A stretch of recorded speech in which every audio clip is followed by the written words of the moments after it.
You're listening to From Illumination to Innovation, a revealing and provocative exploration of the rapidly shifting landscape of values, purpose, leadership, and culture, both corporate and social. I'm your host, Stephanie Crane. And I'm your host, Shaniqua Brown. We're excited to have you join us as we shine a light on new perspectives, amplify voices of influence, and elevate bright ideas that will expand your idea of what's possible in business and beyond. Welcome back to From Illumination to Innovation. I'm your co-host, Shaniqua Brown, the founder of Elevated TA. And I'm your co-host, Stephanie Crane. I am founder of Tailos Innovation, and I am extremely excited about our topic today. We are going to be talking about leadership styles and innovation. And we have brought two fantastic experts in to have this conversation with us. I'm going to read because I'm not that like, okay, so so we have David Greenspan. David is the founder of BLUECASE Strategic Partners, and which is a leadership strategic planning firm and development consultancy firm. He also holds a Ph.D. in, I wrote this on, high performance psychology, which I found fascinating. I didn't even know that Ph.D. existed. And so then with David, we have Justin Follen, and he is the co-founder and CEO of BLUECASE. And he describes himself as a lifelong student and teacher of what brings out the best in people, which just made me smile reading it. So I'd like to toss over to David and Justin and let you say a little bit more about yourselves. David, if you want to pick it up. Yeah, sure. Thanks for that introduction, and thank you for having us today. Yes, so I have a PhD in a field called high performance psychology. So it looks at why do certain teams and individuals perform at exceptional levels, even in suboptimal circumstances. And I'm the founder of BLUECASE and also the co-author of our book, Be a Better Team by Friday. And I am Justin Follen. I'm the CEO and co-founder of BLUECASE, author of Be a Better Team by Friday, and David and I have been working together for many years to apply that high performance psychology and combine it with strategic planning, leadership development, and performance coaching to excel teams, excel companies, and the leaders who run them. Excellent. I'm curious, how did you, like, your paths cross with BLUECASE? Like, how did it start? Well, I'll go back even further. Before I met David, I was a student at the University of North Carolina, Chapel Hill, and I graduated from school, and I did not know what I wanted to do when I grew up. And I was working in the banquet hall at the Alumni Center at the school, and had the good fortune to be a server on the very first night of the very first game of the basketball season, the year that the coach Roy Williams came from the University of Kansas to take over the losingest team in the history of the school.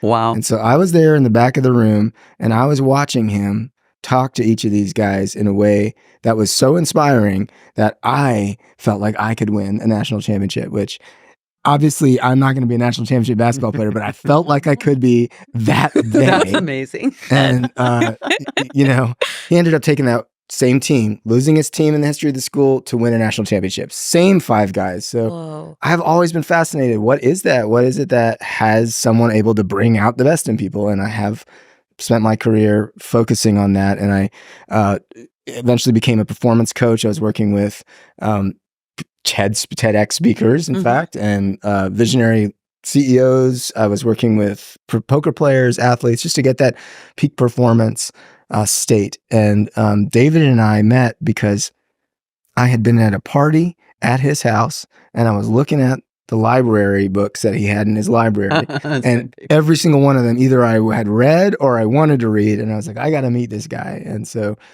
we quickly became friends, and we were friends much longer than our partnership was established. And David really started this business and brought me in to help grow it from a small one-person shop to really the firm that we are today. And we've been doing that together for about 8 years, a little over 8 years.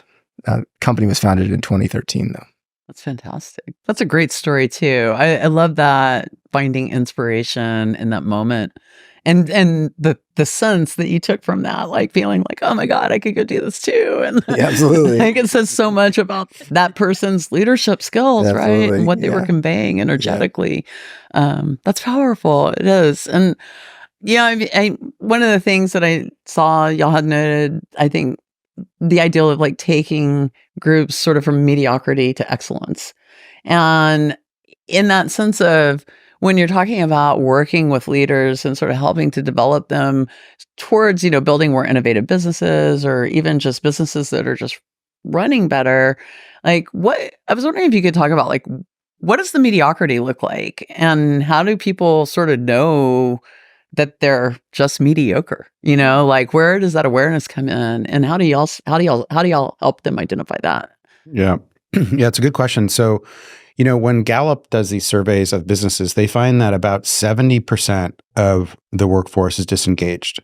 So you have only 30% of the people. So you're paying for 100% of the people, but only 30% of your dollars that are spent on wages are actually driving the business forward. The rest is really a waste. And the business oftentimes can be performing well with even just 30%. They can be making money, they can be moving forward, have happy customers. But from an efficiency perspective, it really is mediocre. Mm-hmm. And what's happening oftentimes is that the CEO is noticing that. He or she is noticing, like, why do things take so long? Things are getting thrown over to the fence, the executive team. There seems to be conflict. People, there's communication challenges, and they'll often say, well, I guess every business just must have communication challenges. But part of what they're noticing is that you have a workforce that is not engaged. And so you have innovation, creativity, intelligence that's inside the company, but it's currently offline. Mm. And so part of what we want to do when we come in is we take that 70% or whatever percent it is, maybe it's 50%, and put it online. But the way you notice it oftentimes is both qualitative and quantitative. Mm-hmm. Like there's issues like they're maybe not hitting their growth numbers, or they're growing but not quickly enough, or you just things just it doesn't feel like you have the same edge that when you initially started the company there was like a sense of edge, and now it feels like you've gotten soft in the middle. When you come into an environment and you're working with like a leadership team, is there usually like one person that's sort of championing the work more than others, or is everybody on the same, like how? When you're coming into those environments, maybe the CEO has had some awareness, but is the COO or the CFO, are they always on the same page together? Do you find that they have that same awareness too, or do you have to help raise awareness in those situations? Well, the CEO is always the person that brings us in. So it might be maybe the head of people will come in and introduce us, but the CEO is the one who's championing it. Mm-hmm. And again, the CEO might not even know exactly what the issue is. They're just noticing like, God, I know, like we should be doing, we're incredible. Our product's incredible. Our team's incredible. Why aren't we doing better, right? And they oftentimes do have different perspectives. So when we actually talk, we do interviews at the beginning of our engagements. And when we talk to people, they sort of describe slightly different companies. Like we'll say, what's the biggest in the way in the company, and what are the initiatives? What are the most important initiatives? And they'll describe the initiatives differently, even teams that are close. And they'll oftentimes describe some of the problems differently as well. And part of what we want to do is we want to bring out all these different perspectives, because the reality is everybody's right, right? Everybody's, has their perspective actually has some validity in it. It's not that the CEO is wrong. Right. It's just, he or she has a particular vantage point, just like I'm looking this way and you're looking this way. And it's more like expanding right, and bringing all those together. Exactly. That makes sense. So oftentimes they do have different perspectives, and it's not, but that's actually very healthy, and we want that, because that's actually how you can see the whole, when you can bring everyone's perspective together and have it be heard and have it be understood and acknowledged. And that's a key part of kind of how we work together. Yeah. So I have a question about, like building on that. In like our current climate, like how there's a lot of uncertainty around political or even like economic, and it's like impacting people's personal lives and work lives like hand in hand.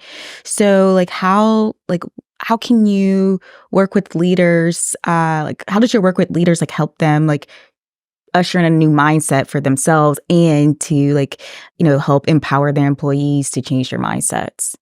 Well, when we talk about mindsets, I think that one of the things, you hear a lot about mindsets. You hear about the growth mindset, for instance. It's really important. If you're in a fixed mindset, you think to yourself, oh, I can't get any better at this skill that I'm working at. And if you're in a growth mindset, you're thinking, hey, I'm not that good. I'm working on this TED Talk that I'm doing. At first, I'm like, oh, I cannot memorize. I cannot do it. I can't. And that's going on in my head. Yeah. It's going on in everybody's head at some point. It's called the negativity bias. You're just naturally, we're sort of programmed to be focusing on these negative things. It helps protect us, but it limits us. So those mindsets, we know that, especially those of us who are leaders, we know you got to be able to shift your mindset. You don't just go to a class and shift your mindset one time. Yeah. You shift your mindset probably every day, multiple times a day, because you're seeing that voice going through your head. So, it's interesting. I just dealt with something very personally on this level where, my daughter was in the hospital and she kept saying, I want to leave. I want to leave.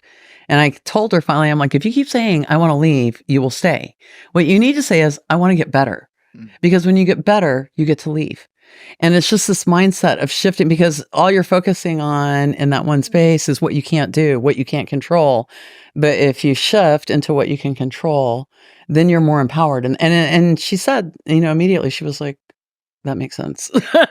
She was like, but it's sometimes we are just stuck in our own heads, right? We have these voices that they just are telling us these things and we can't get out of our own way. Sometimes that extra perspective, bringing in that extra perspective makes a huge difference to kind of help just where your own mind is, I think. Definitely. And I think that kind of when you're talking about, well, how do you help teams get better at this? One of the things that we really focus on is coaching teams to be able to coach each other to shift their mindset, to choose a different mindset. And, we were working with a team where it was like one thing after another was going wrong. They were working so hard and then they lost a file that they had been working on. They lost the file. And so suddenly all their work has disappeared. Now, naturally, you're going to have a team whose mindset has just kind of plummeted in that situation. Yeah. But we were working with this team to be practicing coaching each other. So there were 4 of them on the team, and 3 of them would be still in a positive mindset, while the other one's saying, no, it's hopeless, we can't do it. And then it would be like, how do you help that person come back? No, there is a possibility still. We're going to recreate what we had done. And then that team, another person would kind of go into the disempowered mindset, and then they're coaching that person. So when you have a high performance team, you're all coaching each other to come back, and don't expect anyone to stay in 100% of the time. You just help each other back. That was one of my favorite aspects of reading the book, hearing how it seemed like your work really rallies behind connecting with everyone in the organization, starting with the top. Stephanie and I are both big believers that leadership really drives the culture of the organization. But when you mentioned everyone's coaching each other, that is so empowering. Yeah, you can actually, if I am down and Stephanie's up, she could really coach me through that negativity bias. So I find that to not only position leadership to do to actually lead by example, but it also creates individual leaders within the organization. It sounds like when your organization also leads, and it makes it more I guess maybe you can grow faster, or have better outcomes. How did you figure that out? I guess that aspect of your strategy and your consulting. Well, when we were first started working with executive teams, we were focusing on their strategy, and what was happening is they were starting to grow. So it was working. Their strategy led to better alignment on the team. They started to be able to execute inside their set goals. And what they found was, as they grew, they're coming back to us saying, hey, how do we get it so that the executive team is not the only ones doing this stuff? And how do we get it out to our next level leaders? How do we see more ownership happening in the company, not just on our team? We can't have it where the executive has to do everything or make all the decisions. We need the next level leaders to step up. So that's really where we started to expand our business, was taking the work that we're doing with executive teams and bringing together all of the directors and managers in the company and anyone who's a leader in the company to work on cross-functional problems together. So how do they work together? Not like in marketing and engineering, for instance. When you got a marketing team and an engineering team, a lot of times there's a lot of tension and conflict and competing commitments between those two. How do we break down those silos and work together collectively as an organization to better move towards those goals? So we created very easy to apply one-page tools, brought them to all those directors and managers, and then taught them how to teach those tools to the people that worked on their teams. And we wanted to make sure that everything that we did was self-propagating inside the organization. So they were learning how to be a coaching style manager, and they were learning how to teach the tools that enable this kind of collaboration. And as we did that, you started to see it kind of rippled out from the executive team into the organization. And that's what really turns on the jet fuel effect, if you will, to kind of make things go faster and get better. Yeah. So, and just a story about that. So years ago, we were working with the CEO, and the executive team was pretty aligned, but there was, they had done some layoffs, and some of the team was still kind of stuck on that. The morale was down a little bit. People had different concerns and about the business. The CEO at that time was new. There was some, can we trust her fully? There were some new executive team members. There was a lot of these different issues going on. And part of what we did is when we came in and we worked with their top leaders, we gave them these tools, and the CEO had them go and share them and teach them to the entire organization. And even after the 2 days that we spent with the team was a different team. Like they came in one team, kind of like a little bit fragmented, a little bit like, beat up, almost like when a team that is not performing well comes in at halftime, and then they leave and then they're fired up and they come back a different team. They come back a different team. It was like that. It was like they came in one team and they unified as a team, and then they were empowered with these very behavioral things that they had practiced with themselves, and then went out and started sharing with the company. And it created an entire new, we call like a leadership operating system, so that people knew how to communicate with each other, and they knew how to build relationships, and how do you create high levels of engagement really quickly when you don't have time, Yeah. I'm curious, when y'all are describing all this, when you go into these environments, and obviously you're there to solve problems, so problems exists, and does resistance come up? And if it does, what does it look like as you're going through this process? Like I'm just curious, like how that shows up in the process. Resistance comes up. The answer is yes. The answer is yes. Resistance comes up. It's my favorite topic. I'm sorry. It's like you're just the guy to handle it. Yeah. No. Does it ever not come up? I remember a time I was standing in front of a room, and a lot of times this happens to people like us, where we stand in front of the room at first. I was standing in front of this room, and it was a company that had done an acquisition. So it was basically a merger, and it was 2 years after the deal had happened. Oh, wow. So they brought the company. 2 years later, they are still having all of the problems that inevitably come with mergers and acquisitions unless you work with people like us. There's conflicts between the old companies. They're basically still operating like two companies. They got one T-shirt that says the company name. But when I'm standing up there and I'm saying, okay, who worked split in two different colors. Exactly. Yeah. Who worked at the company B and who worked at company A? They all just raise their hands. You know who worked at each company. And so I'm standing in front of the room and I'm saying, well, today we're going to break down the silo, and we're going to have a completely open and honest conversation among us all.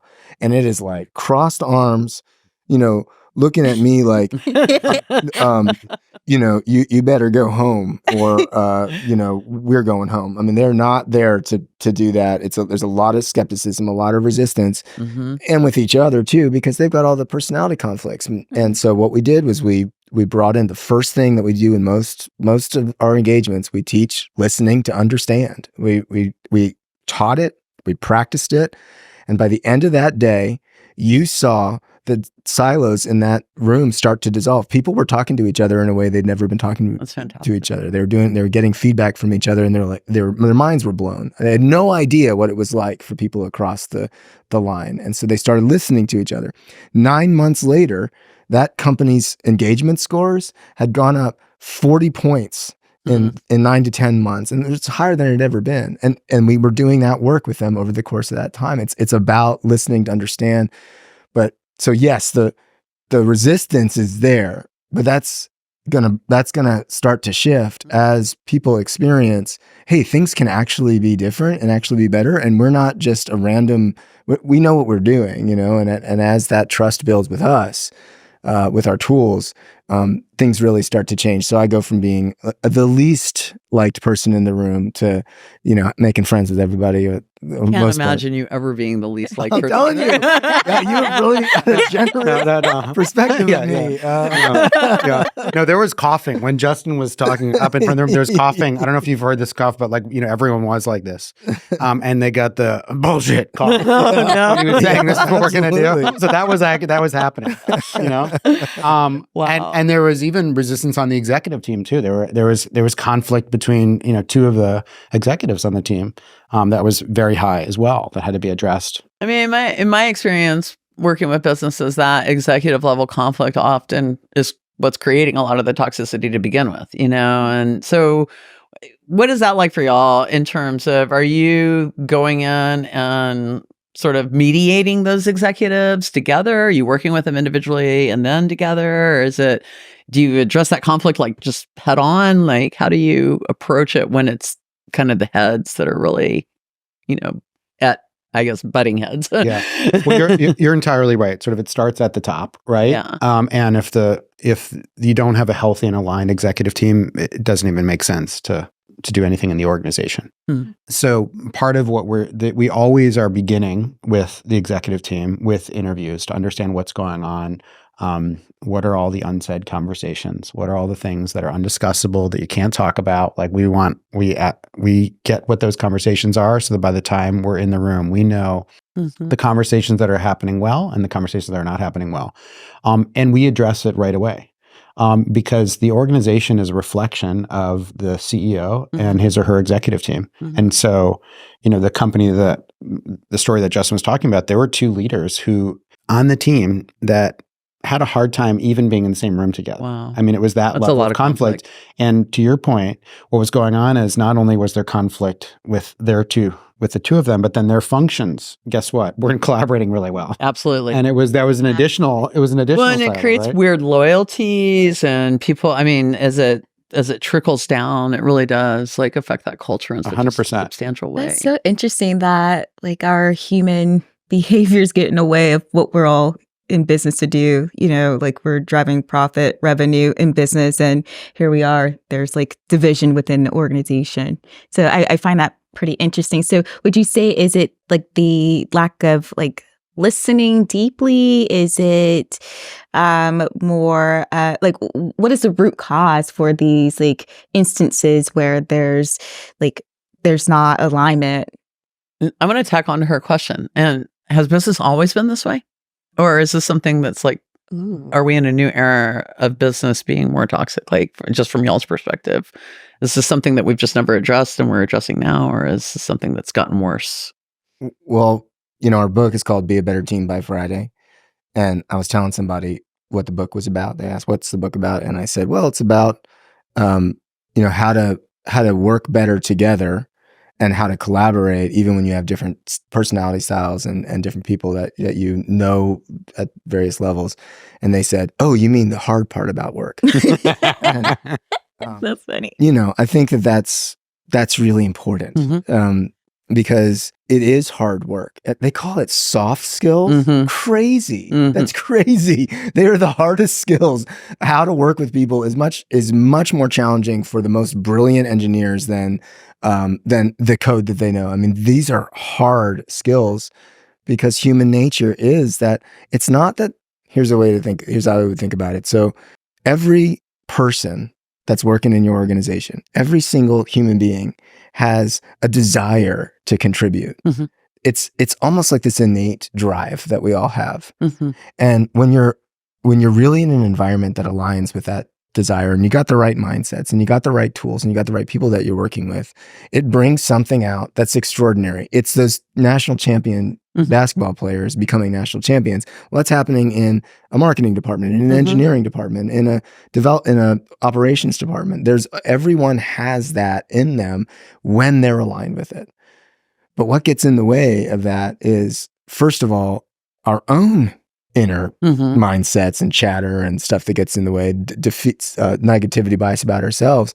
But then competing commitments with others inside of the organization, competing priorities, and a belief that those who we disagree with are just wrong. That judgment of right or wrong, judgment of versus right or kind of wrong. being more open to perspective. To really understanding that. Yeah. If I'm working with Shaniqua and Shaniqua's in HR and I'm in marketing, my priorities are completely different than Shaniqua's priorities. And so these head-to-head combats and silos are, no, we need to do one thing that's going to support HR's mission, and in marketing we're saying we got to support something else. So it naturally creates conflict. So I always found that really interesting in business. And for my whole time being in business, I never really understood that mentality. I was raised in sports. I was raised on teams. The priority is the same. Right. The priority is to the customer. The priority is to the end, and so connecting people to their purpose within that priority, to create those alignments, because I've worked in a lot of organizations where they were very siloed, and intuitively without being coached on my own, I would just go into these siloed groups. I always like to talk about compliance, being a department that was like hated, and they were hated by marketing. And I was new to this environment. I didn't know what compliance was. So I just went and met with them, and every week I'd spend 4 hours with them and have them teach me about their department.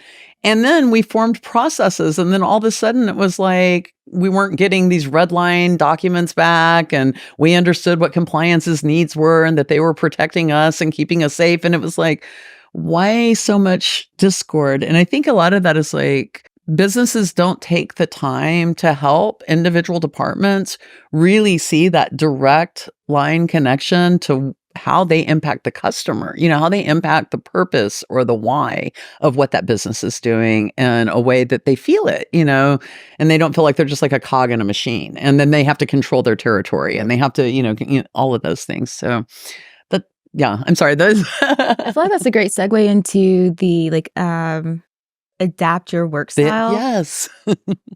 I'm just going to say this, Justin. I felt called out when I was reading that. I'm like, oh, you're talking about me. I'll see you later. But I was telling Stephanie earlier that I felt called out because I've been wanting people to adapt to the way I communicate. And then I realized if I'm a leader, then I need to figure out how to connect with that individual, how to motivate, what are their motivations, what are their whys, and reach them. So I'm curious, how, do you work, what is the adapt your work style in your perspective? Well, it's a great segue, because we were working with a CEO who brought us in and said, "Can you just teach people how to communicate with me? I can just teach them." I think that's kind of everybody. If everybody could just figure out how to get what I want, it'll be a much better place. And my style is superior. That's just kind of how we're all thinking. And that's why it can be sometimes kind of a wake-up call when you realize, oh, there's actually all these different styles that are equally important, that have strengths that our team needs. So we're working with this company, and the CEO says, can you teach my team how to communicate with me? And so we brought in the tilt, and we weren't just going to only teach his team. We were going to teach him. We were going to teach his team. Mm-hmm. And so we worked with the tilts, and what we found was he was what's called an impact style. That's what you both are saying. He was more of an impact style. So that an impact style will prefer short, brief, 3 bullet point communications, focusing on why we're doing this and what are the results we're going to get. And that's what he was doing. And that makes it great for a good CEO. There's good CEOs with different styles, but a lot of times you'll find a CEO is that kind of person. They're very forward thinking. They want to make an impact, and they want to go quickly. His director of HR, who's the director at the time, she was very clarity oriented. So a clarity oriented person is going to be someone who does a lot of research, who's going to have a lot of data. And she was making elegant 10-slide decks every time she went to go talk to him. And after 5 minutes, he would just completely zone out of those decks. And then she would leave and she was totally disheartened. You know, Be looking at his phone.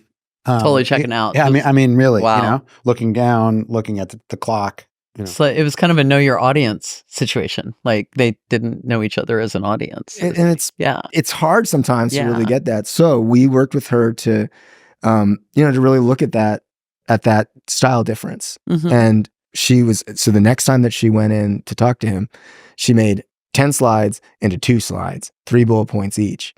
Walks in, they have a conversation. It lasts about 10 minutes. They left. She says, that was the best meeting that we've ever had. And he said, that was the best meeting we've ever had. And then he got the report, the 10-slide report sent afterwards. And so he now had to go through on his time and be able to study that so that he could figure out how to connect with her style. So that's great. So they're both getting their needs met in that situation. Yeah. That's one thing that you said while you were describing that just made me question. So with the tilt or with the personality test and the outcomes, you mentioned, that a lot of leaders tend to be this or that. Like, but is there can leaders be any? Like, can leaders come from any part of the quadrant, or is it really that some lean more this or that? Like, what's your experience with that? We've seen CEOs in all the different quadrants. In all different quadrants. And the idea is that you want to be agile or adaptable, that you actually want to be able to move depending on what's needed. Because at different times in the business, depending on where the business cycle is, you do need to change. Mm-hmm. So even the two of you being in impact, there's times where you might have to intentionally tilt structure, Mm-hmm. or Very where you much might actually need to slow down and move into clarity and do some research, or when you're doing outreach and where you need to tilt into connection. We even noticed that in interacting with you when you were talking to us, you were tilting, Shaniqua, you were tilting connection and making us feel welcome. So you're naturally want to be in that agile place. What's valuable about the tilt is noticing where our tendencies are and what your stress responses are, and also being able to understand others well. Because if you can speak someone else's language, it makes a huge difference. And if you know what's important to them, and this is like a cheat sheet, Mm-hmm. It's like when you buy an electronics or something, and like it gives you this huge. I bought like a robot vacuum, one of those Roombas, and like, it's this huge instruction manual that it's a PDF. They don't even give it to you anymore, and I'm not going to look, but there comes like a 1-page, like, okay, like all you want. Here's how you turn it on, which is really all I know. And I still, and like, that's all you care. Like, here's how you turn it on and whatever else you need to know. This is sort of like that. The tilt gives you, here's a key of 2 or 3 things that if you understand, you're going to be able to really understand, like, how do you work with someone well and what to do, what not to do. I have a question. Yeah. How much of it is nature versus nurture? The tilt. Do you know? Well, a piece of it, is depending. It's interesting. Environment definitely shapes the tilt, right? Because depending on what a person is doing, their tilt will look differently. Like if we all are sitting down and doing our taxes, impact style doesn't really help much. Right. Like, you actually have to slow down and, be organized and, so if you're building a house, like, and thinking about a house, you need to intentionally tilt structure. So again, people's tilts can actually change. Pam Boney, who's the founder of Tilt, and she's a friend of ours, she was saying that actually your tilt can even change every 90 days. And that particularly if you're, intelligent, you're going to naturally start adapting because that's just what's needed. It's not tilt really, I've taken a lot of personality tests, and the Myers-Briggs test is obviously one that a lot of people are familiar with. And when I take it at work, I always come out J. When I take it at home, I always come out P.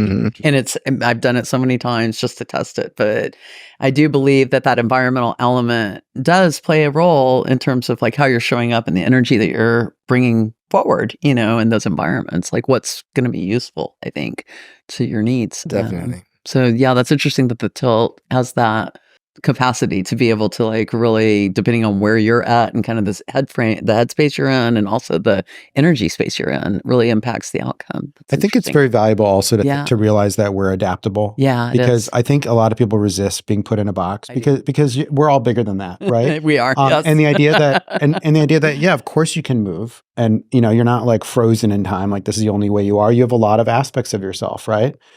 A lot of when I work with my clients, I work with persona archetypes, and the idea that we can sort of access any energy. There's just certain energies we're more comfortable with. Exactly. And Yeah. so I agree with that. Adaptability is key, and I think for leadership, especially, the more adaptable you become, the more you're open to perspective because it allows more in. I think. I do want to know, what are your tilt results?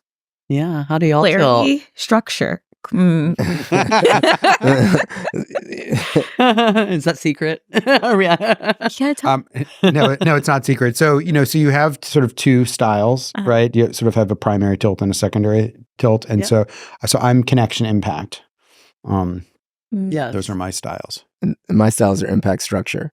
And I do want to say one thing about the nature nurture thing. And also because we're talking about leadership styles and innovation, these are all adaptable. We can all have different strengths. But one thing that I do find interesting is there's something called the stress response. And each of these tilt styles has its own stress response. And now, while we can be adaptable with all the strengths, almost always when I describe the stress response, that's where someone will be like, oh, that's me. So for instance, me being an impact person, I'm all about go, let's make it happen. But when I get stressed out, I get really omnipotent. I know everything and I don't want to hear anything else. And I'm not the most pleasant person in the room because I know that we need to move forward, and I can kind of tune everything else out and get that kind of controlling. If I'm in my structure, a structure tilt can be very micromanagey. And a clarity person who's very focused on research and data, they go into analysis paralysis, and they just cannot, they can't make a decision. And then a connection person kind of checks out and sort of goes into a daze. Disconnects. And a lot of times you don't even realize you're in a stress response. You think it's important. If you're a clarity person and you're analysis paralysis, you're like, no, we have to think about all of these details. We haven't thought about enough questions, and you're stopping the moving forward. Likewise with an impact person, like, no, if you just listen to me, we'd move a lot faster. That's a stress response. I think that awareness is when we talk about building those soft skills, really developing that emotional intelligence and understanding like what's going on in your body and being able to identify that before you're actually responding, right? And going into that reaction mode. Absolutely. Take a beat, understand like, oh, wow, this energy is coming up inside me and this is what this means now. And I know what this means. And I know it's probably not going to get my needs met because I'm going to just, bust out. And I think that awareness is sort of what helps people, develop that ability to just respond instead of, I don't like to use the word trigger. I really like to use the word activate, to just get activated in a particular way emotionally that they don't feel empowered by, And I think we're working in environments that are extremely stressful. Yeah, they are. I mean, this isn't, it's not that people are getting stressed out because they're somehow less capable. It's actually that the environments that they're working in, especially the companies we're working in, if they're growing really fast, the pressure on the teams that are working inside these companies is getting higher and higher, and the complexities of the challenges grow as more people get added to the organization. So it's not that people are like bad at this because they should be better. It's that almost anyone is going to start getting stressed inside of these environments. And so what you're talking about with self-awareness and the practice around understanding what's happening in your physical experience can be really helpful to modulate those stress responses. And we recommend mindfulness practice and practicing meditation of some kind to help. We talk about business ethos a lot, and the foundations of ethos are logos and pathos. And of course, in business, logos takes the prize, right? Like we're very logic driven. We put everything in boxes. We try to structure our, we used to say like process takes away all emotion, right? If you can build a process, you don't need an emotion. And I think we've just gotten to a point where we've pushed that to its limit. And ethos, requires pathos. We have to have that emotional intelligence to balance our logic. Absolutely. That's where intuition comes from. That's where we develop that true intuition, where we're bringing in energetic information along with our knowledge and wisdom and all of that we carry. Absolutely. We get that integrated, and then we become, I just think, stronger, more, clearer. I'm curious. We're actually running it. This has been like, we could probably do a 2-hour podcast on this. I kind of want y'all to come back again for like part 2, because I feel like we've got 27 more questions. But are there some final thoughts that maybe you could leave us with in terms of bringing innovation out in your own business? Like what leaders can be doing right now to be looking at helping their businesses become more innovative, or for themselves, to help their businesses become more innovative. I was wondering if there's anything that you might want to add to that. One thing that anyone can do, whether you're running a company or whether you're working in a company, if you just did one thing, it's practicing listening tours, where you're going out, you're listening to people, you're asking what's going well, what's in the way, asking for feedback about yourself. What's one piece of advice that you have for me about how I could be better? And it's framed that way because a lot of times your subordinates might be intimidated, but if you just say, what's one piece of advice, they can give you that. What's the highest, if we were working at our highest possible level, what would that look like? And really then practicing listening to understand. You mentioned some of the challenges sort of like politically and sort of just like what's going on in our larger environment. And there is a lack of trust right now in institutions, in political institutions, but really in all institutions. Even in companies, there's less trust than there's ever been before. And one of the ways that you can begin to build that trust is to really practice listening to understand. Just like your story when you went and were talking to compliance, you were actually in there with sort of a beginner's mind, listening to understand. You didn't have an agenda. It didn't matter that your role might have been, higher than some of those people. You basically were just coming in and saying, "Teach me. I want to understand." And that built tremendous amounts of relationship that then dissolved a lot of the conflict and allowed the business to be more innovative. So a lot of the way that you get access to the innovation and the creativity is by listening. And once you have that open line, then people can say, "Hey, something that I know I'm new here, but something that doesn't make sense to me that I think could be a lot. There's a faster way to do this." People are having those conversations, but they're not having them oftentimes with the leaders with the CEO and the executive team. They usually might have them with their spouse, their friend. They might on a lunch break. "Isn't this stupid that we do it this way? It would be so much faster. We're wasting so much money on here. Why don't we do this?" So when you start listening to understand and start practicing these listening tours, what winds up happening is now you get to hear those conversations. And some of those conversations come from brand new employees. Some of them come from people that have been there for a long time. Some of them come from a department that doesn't actually know that much about another department. And it can come from anywhere. And this allows you to be a part of that dialogue and a part of that conversation. And so it becomes a lot more free-flowing rather than just like people are having an innovative conversation over here or over here. Yeah, I love that idea of listening tour, like just kind of scoping your whole environment and being present. I think it's very important. Justin? Yeah. I'm on the edge of my seat. I know. Well, I was thinking your podcast is called From Illumination to Innovation, and I did want to hear more about illumination. I think illumination is an interesting idea. Yeah. Did you want to say? Yeah. So originally, I do what I call shadow work. And I specifically work with companies on what I call brand shadows.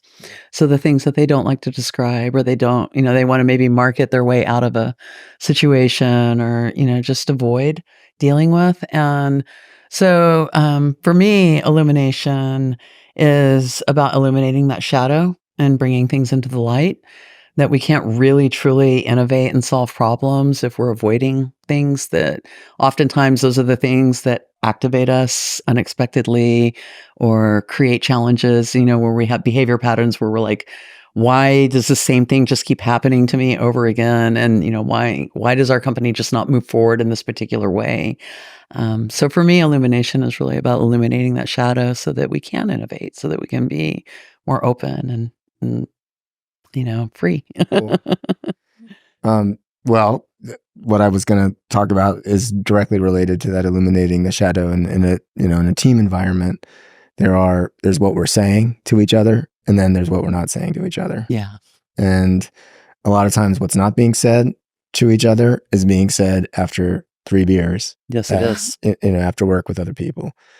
Or on some online forum where it's being published out. Or there's that. Yeah. I mean, hopefully we're at a point where it's still in the beer conversation. Before it gets to Glassdoor. We're still at happy hour. Before it gets to Glassdoor. But, Before it gets to Glassdoor Glassdoor. changed things for businesses in a lot of ways. It did. So, and I think for instance, an executive team, you've got your saids and your unsaids, and there's a lot of elephants in the room that people can't say. Mm. And, we like to say that you can go from a level 1 conversation, which is nice and everyone's just being polite, to level 10, which is the unsaids are being said. The things that really need to be talked about are really being talked about. It's the moment that we're in front of a room and I'm saying, okay, y'all, what is the level of conversation we're having right now? And everyone raises their hand and they show a 6.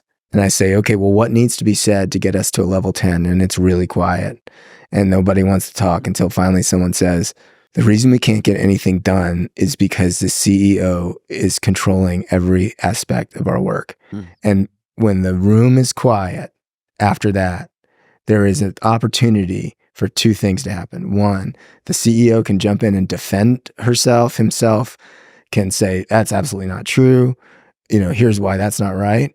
Or the CEO can say, wow, I did not know that. Mm. And welcome the environment to create psychological safety, to be able to have those level 10 conversations where we can actually say what we see is going on. And so when you can start having the level 10, as you're talking about, it's the shadow, the stuff that's not being said, it comes up and it's, in my experience, often it evaporates and it actually creates a clearing for a new kind of conversation. And that's why people will say after we work with them, it's like a breath of fresh air. They couldn't breathe until shadow's always scarier than you think it is. It always is. And yeah, I agree with that. It does evaporate once it's finally out and exposed. And welcomed. It really has to be welcomed. Yeah. Well, there's a lot of power and energy in that shadow. That's valuable. It's not, even though it may be creating challenges, there's a lot of information and energy there to work with. And so when it's revealed, it really does create opportunity. It really does create possibilities that weren't there before. They just simply weren't there, or they couldn't be seen. And it's part of also what engages the workforce, because you can feel it, right? You can feel like if something feels stuck when you walk into a workplace, you can sort of get the sense. And if it's open, if people are having those honest conversations, you can speak up, if you can be your full self, and be a human being and make mistakes and learn. Yes. Then it's very attractive to employees and they want to stay. They're like, this feels great. I like being at work. I had it's made me feel I can bring my whole self. I can, I actually can contribute. We call it vibrating higher. Our goal is to help businesses vibrate, because you can feel that energy, that vibration when it's higher. Really working like that. Yeah. And that low vibration energy, you can feel that too. What do you think? I am overwhelmed with just positive experience with you two. I think that we should wrap things up though. So, but thank you so much for joining us today. I feel that this conversation is very illuminating for me regarding, this leadership style of, it seems like more accountability and ownership, and then that trickles down into the organization. So thanks so much for your time. And this was a great read. Oh, I listened to it on Audible. I'm reading it. I've got it bookmarked. I'm just really quick before we wrap. If people want to follow y'all, learn more about y'all, can you give some details on how people can keep track of what y'all are doing? Yep. Our book, Be a Better Team by Friday, is on Amazon. Our company website is BLUECASE.com. My name is Justin Fallen, and I'm on LinkedIn at Justin Fallen. And David? And I'm David B. Greenspan, and I'm connected to the BLUECASE LinkedIn as well, so you can find me there. Excellent.